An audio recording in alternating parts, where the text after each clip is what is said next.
Yeroul Elgar, c'est un flic mongol qui est déchiré entre le désir de maintenir la tradition mongole pour sauver entre guillemets son pays, enfin pour gérer son pays, et puis cette fuite en avant post-moderne de son pays. Et Yeroul Elgar, c'est un vrai prénom mongol qui associe deux notions, la notion d'abondance et de promesse. Donc ce type qui est un peu, qui va au baston, qui est un peu rugueux quand même, a ce joli prénom de promesse d'abondance. Oui, au début de la Mort-Nomade, effectivement, sans trop dévoiler la fin du deuxième, des Temps Sauvages, Yeroul Elgar n'est plus flic. Il n'a pas vraiment pris sa retraite. On l'a un petit peu poussé quand même.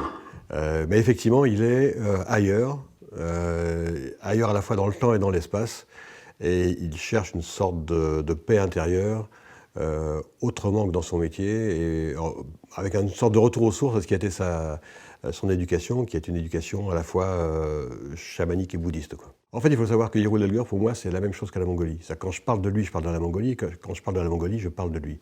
Donc il a l'image de son pays. Il est minéral, apparemment inaltérable, solide, et en même temps, il est extrêmement fragile.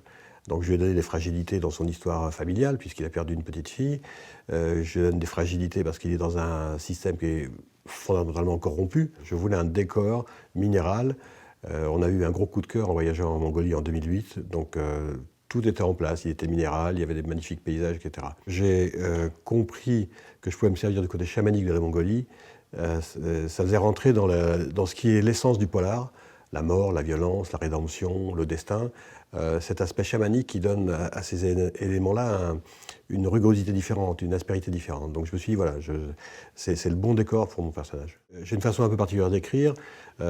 J'écris sans plan, absolument sans aucun plan, pas même une ligne.